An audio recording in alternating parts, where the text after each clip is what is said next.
new season, Hack My Life, premieres May 6th, Mondays 8:35 p.m. on Warner TV.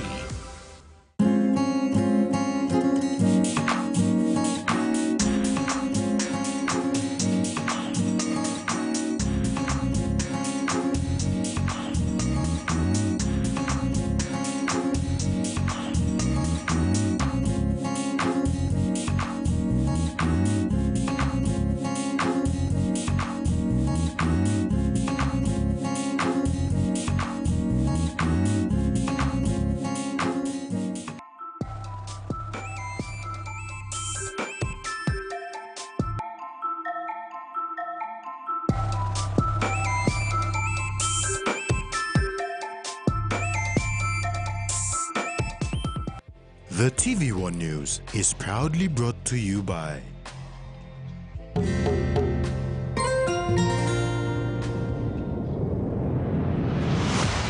BSP, our bank, our people.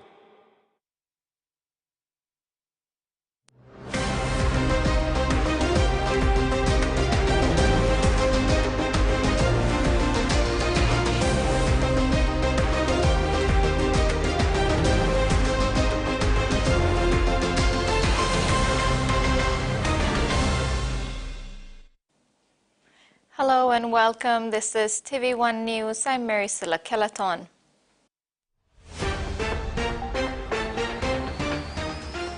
In this edition, water awareness campaign addresses 8 Mile community, media to build positive narrative, and media pool competition returns.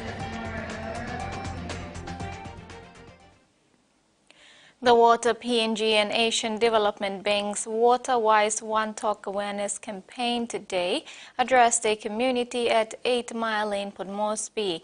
The Red Corner community were offered the opportunity to air their grievances and concerns.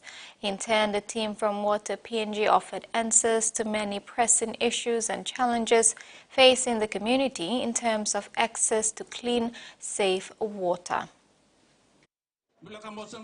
The Water-Wise One Talk campaign was developed in partnership with the ADB and Water PNG Limited last year as part of a pilot project to support the improvement of water access aligned with the government's health outcomes to reduce disease transmission pathways.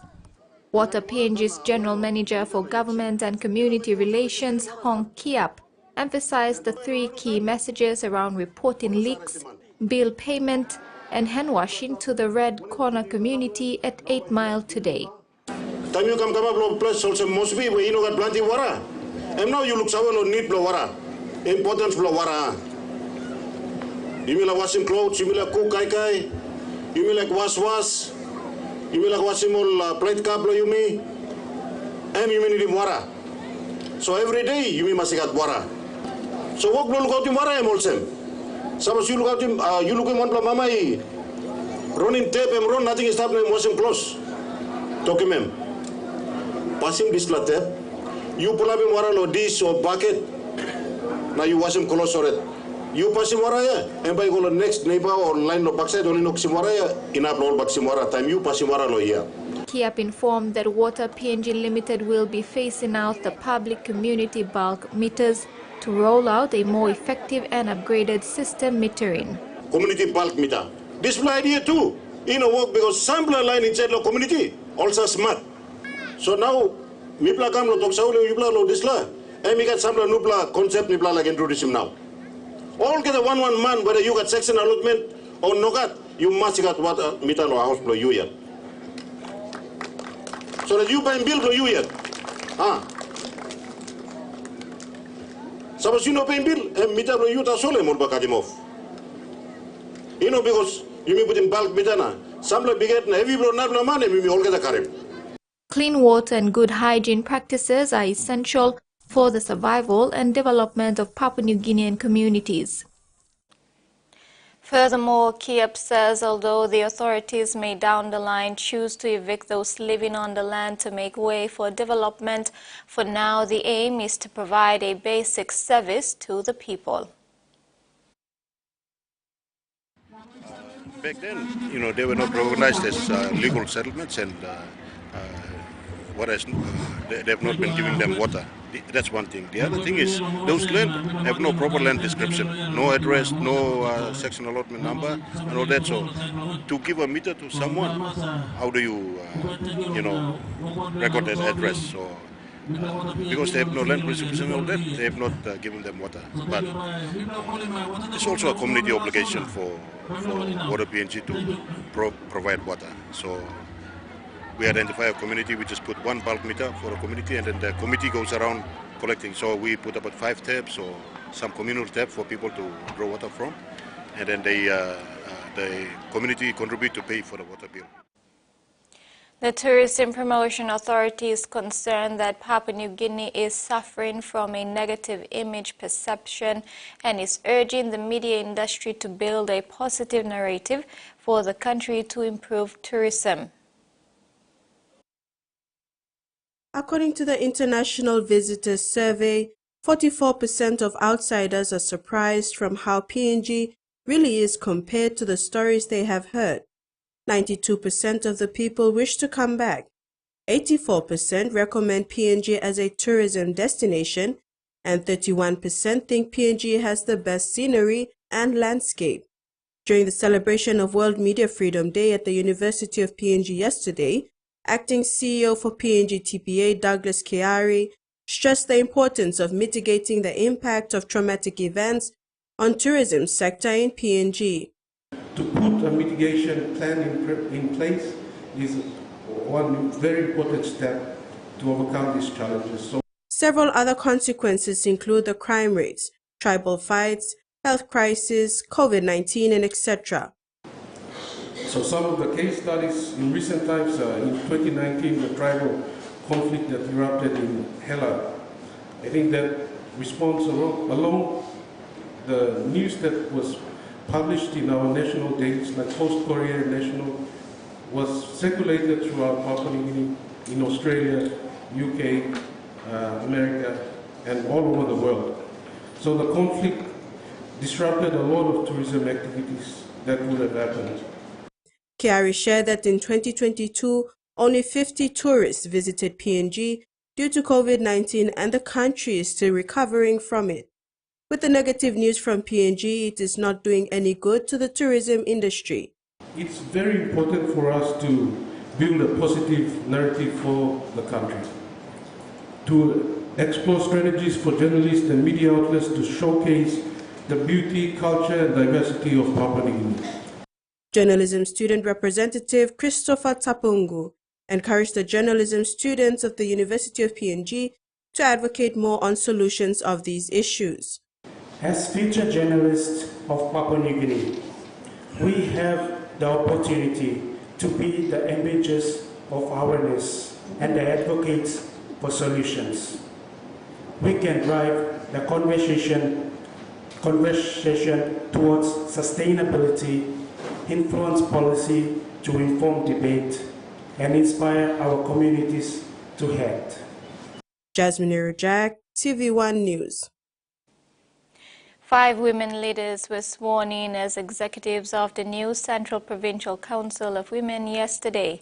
Minister for Youth, Religion and Community Development Jason Peter acknowledged the great work that women continue to do for the country.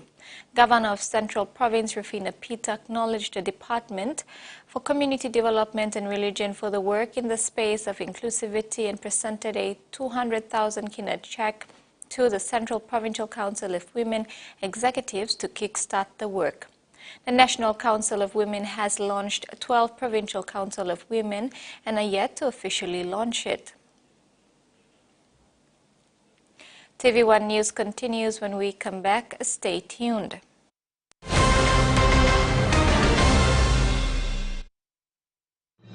Experience a convenient and smarter way to do your banking with BSB Mobile Banking. You don't have to leave the office or your home to pay for bills. You can view your account balance, transfer funds, top up phone credits, or purchase Easy Pay units wherever you are.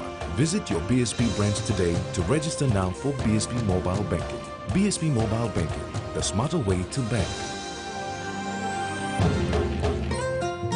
BSB, Our bank, our people. Hiya, Mama. You wait then, but me add him special flavor. Put in more flavor, put in more taste. Magic kakaru, get up and big smile on face. Time for kimchi and a great kumutu. Sip, sip, the mumu, yes, magic on you. Maggi, the taste PNG loves. Open Nets.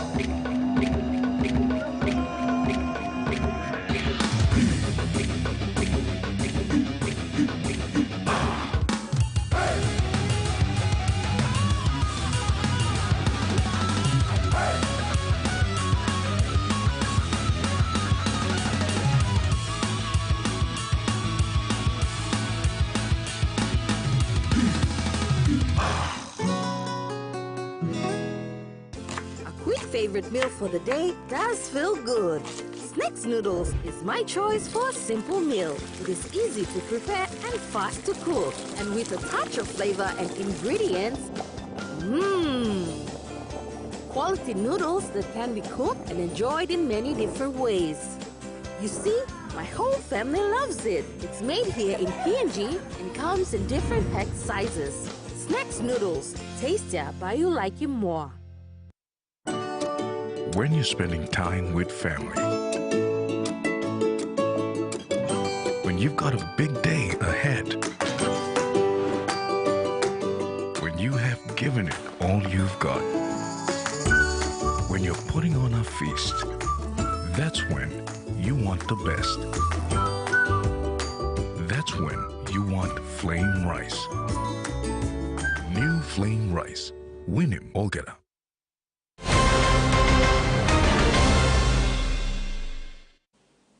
Thanks for staying with us. In news overseas, Mexican authorities say 3 bodies have been found in an area where 2 Australian brothers and their American travel companion are missing. A local government official in Ensenada in Mexico's northwest told the ABC the bodies were found near a cliff on the Pacific coast on Friday morning local time. The bodies have not been identified. We do know through a local official here in the local area that 3 bodies have been discovered. They have not been identified, and that's a very important point, but they were found in an area close to where a lot of police attention was following the disappearance of these 2 Australian brothers from Perth, Jake and Callum Robinson, who were travelling on a surf trip here in Baja, California, with one of their American friends, Carter Road. Now, we know that the 3 bodies were discovered earlier today. It's Friday here in Mexico, and they were discovered by search and rescue teams, but we are waiting for identification. But it's particularly worrying given the length of time that the brothers now have been missing. The fact that a woman was discovered with a cell phone connected to the 3 gentlemen, and that 3 people have been taken into custody here in Mexico. That happened over the last few days in connection to the disappearance. So we are waiting on confirmation here in Mexico about exactly what has happened, but this is obviously very distressing news for both the family and loved one of the Robinson brothers. Oh, it certainly is very distressing, but Carrington, you've been retracing the brothers' steps in the days before they disappeared. You've been speaking to locals as well. What have they said to you? Yeah, so the reason we are up here in Rosarito, which is about 100 kilometres north of Ensenada, a little bit less, is because the brothers were documenting what was supposed to be this dream surfing vacation together. And what you really get from their social media posts is how much fun they were having in each other's companies and with close friends. Rosarito is one of those stops. We've talked to locals who particularly remember vividly Calum because he was such a big presence. He was such a tall guy, 6'4", a professional or a very good lacrosse player, and has quite a large substantive presence, as people describe it here. So we've spoken to a local taco shop who remembers the brothers and their friend coming and buying some tacos, a local cafe who remembers them coming in and wanting to exchange some money because they only had American big bills with them at that point, and the surf shop who remembers them buying some wax. All remember kind of big personalities, lots of smiles, guys who seem to be having the time of their lives when they encountered them. We've also spoken to some local surfers who think that they did again recognise them in the surf just because they were such distinguished, distinctive kind of figures. But obviously this is a community that is really grappling with a situation that they describe as unusual, and this is one of the people that we spoke to a little earlier today. It's not normal here, like disappearing like 3 people like this way and burning his car and all this. And we feel like very sad because, I don't know, like here is good people that like tourists, international people from right here, and we don't like the other people think that here is like too dangerous for the people. Now, although this particular part of Mexico is known for having organised criminal links, we did speak earlier with the State Attorney General, who says that they're still investigating exactly what happened regarding the disappearance of these men. We believe that the parents are travelling to Mexico at the moment, and we know that Mexican authorities are working with Australian authorities and American authorities, including the FBI, as they continue this investigation. The First Nations people of the Eyre Peninsula are threatening legal action against SA Water to stop the construction of a $313 million desalination plant they say will cause insurmountable damage to fish traps that predate colonization. Dawn in Port Lincoln sees mussel farmers bringing in their catch. Yamba Mussel Holdings harvests up to 40 tonnes of native blue mussels a week from the sheltered waters of Boston and Proper Bay. Yamba contributes to about 60% of Australia's mussel production, with an annual turnover of $20 million. Its success can be attributed to natural larvae floating in surrounding protected bays. I moved here for one reason, and that was the natural spat. My main concern about a desalination plant that has an intake that takes up 5 gigalitres of water per year is what they're talking initially. A percentage of that spat will go on the intake.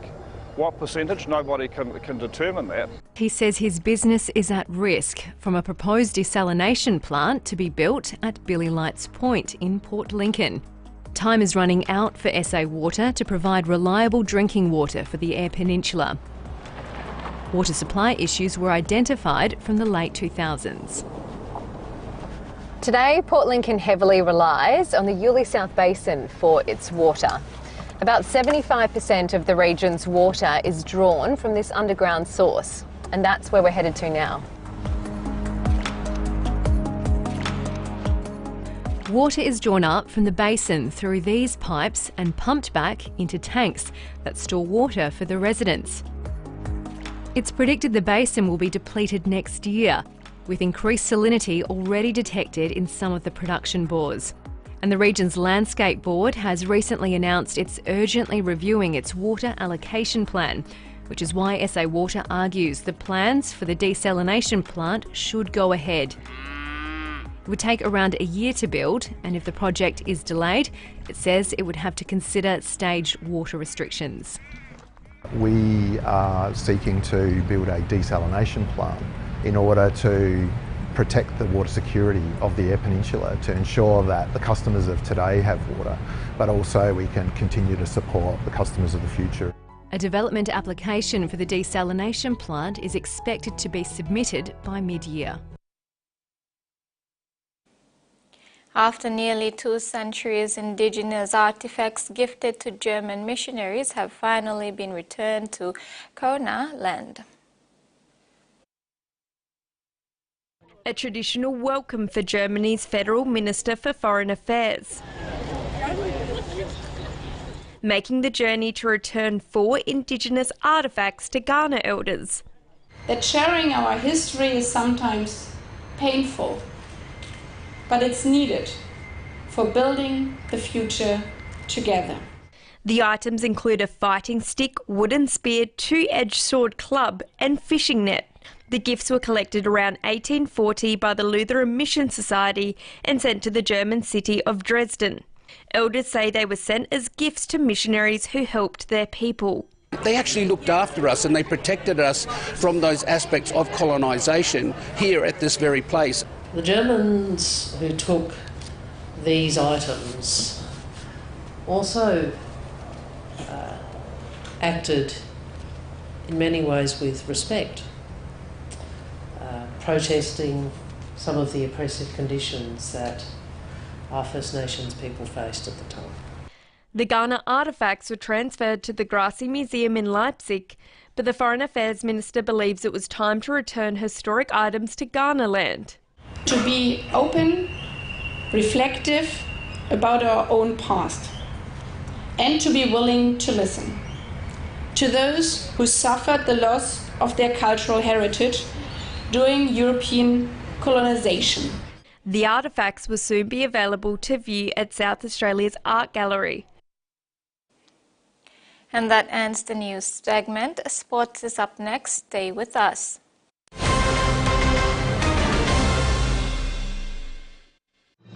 Experience a convenient and smarter way to do your banking with BSB Mobile Banking. You don't have to leave the office or your home to pay for bills. You can view your account balance, transfer funds, top up phone credits, or purchase Easy Pay units wherever you are.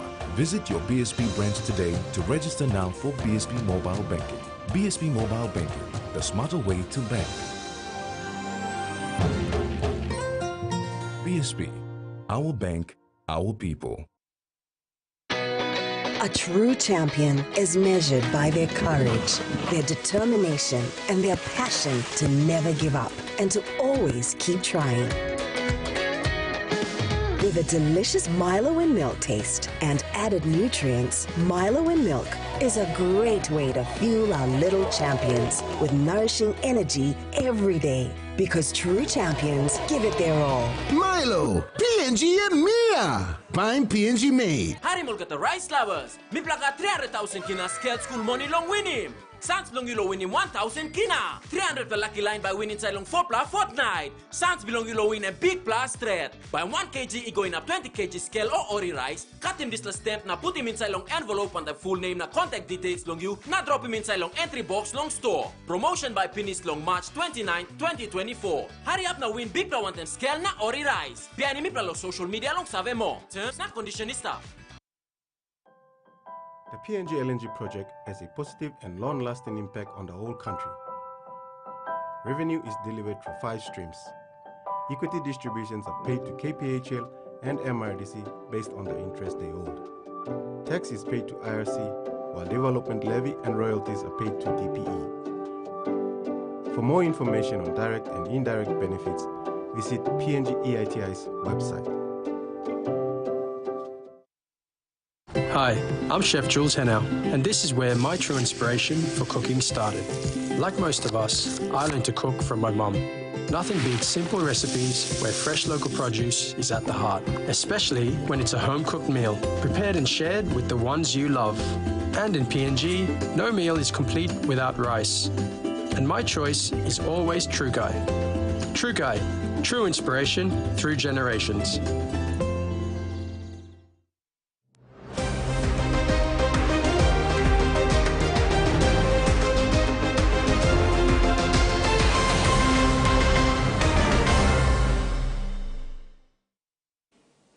Welcome back. The Media Pool Competition 2024 kicked off today at Lamana Club in Port Moresby with 23 teams vying for the cup title. The competition is expected to round up in September.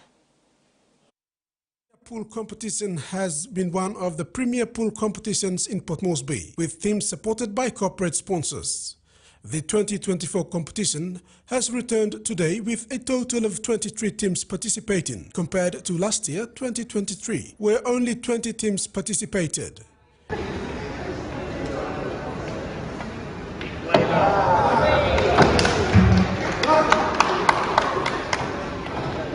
Media Pool Competition Chairman Tony Dindilo said he is excited to deliver a successful 2024 Media Pool competition. With 3 added to the competition, he is expecting the competition to grow during his term in the forthcoming years. It comes back to leadership and management of this competition. the way things are going now, we look at the competition growing by another 3. We should have 26 teams in 2025. South Pacific Beers has been announced as the major sponsor for the 2024 competition. SP Beer has been sponsoring the media pool competition for over 5 years and are committed to do it again this year. The sponsorship money is expected to be slightly higher than last year. In 2023, the South Pacific Beer supported the competition with 30,000 kina. The media pool competition hosts both male and female players.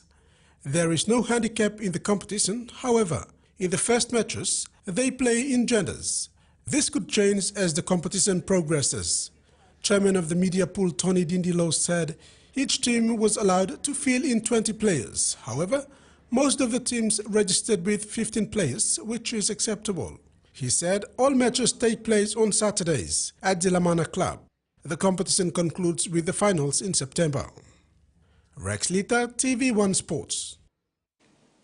In a groundbreaking initiative aimed at nurturing young talent in the short of lawn bowls, the Bissini and Defence Bowling Clubs have joined forces to launch an open junior training program. Spearheaded by the Games Coordinator of Bissini Bowling Club, John Pomaleu, and under the expert guidance of national coach Manu Walo, this initiative marks a significant step forward for lawn bowls in the country. A first wave of enthusiasm for lawn bowls is sweeping through PNG as the Bissini Lawn Bowling Club, in partnership with the Defence Bowling Club, launches the nation's first junior training program for sports, targeting youngsters from age 10 to 18. This initiative represents a strategic move to cultivate homegrown talent and challenge the global stage in future international competitions under the guidance of Manu Walo, a revered national coach. This program aims to transform the perception and participation of lawn bowls in PNG from the grassroots level. Pomaleu, speaking passionately about the program, highlighted its uniqueness, being one of the first of its kind in the nation. All under the age of 15 played in the finals against the old dogs from Goroka, and Goroka won the cup. So after we came back, the leader of this club, Freddy Koisen, and the executives decided to get junior bowls running, and thanks to Tika and Associates to support this program. And for that, we're running this first junior program today. We'll continue next weekend from then on. Manu Walo, the driving force behind the training sessions, emphasized the importance of laying a strong foundation for junior bowlers. Training is basically for the basics of bowling.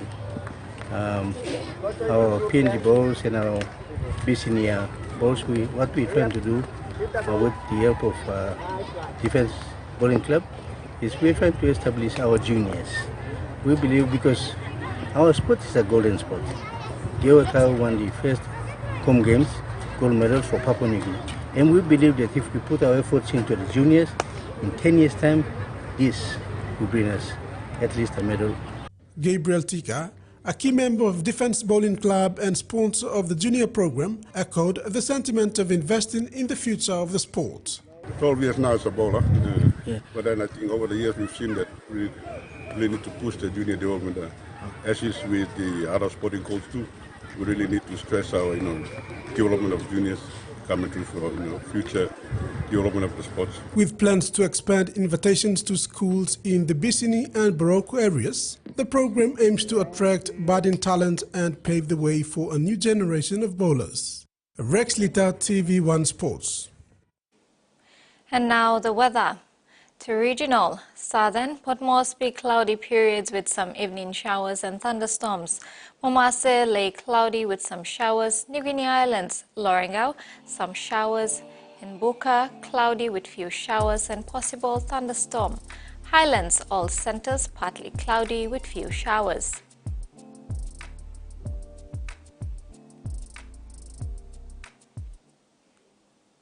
And that ends the news tonight. Thanks for watching. Bye for now.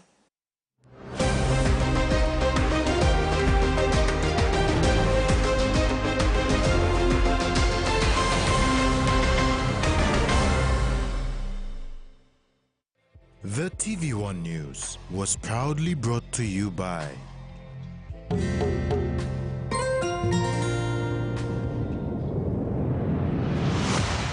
BSP, our bank, our people.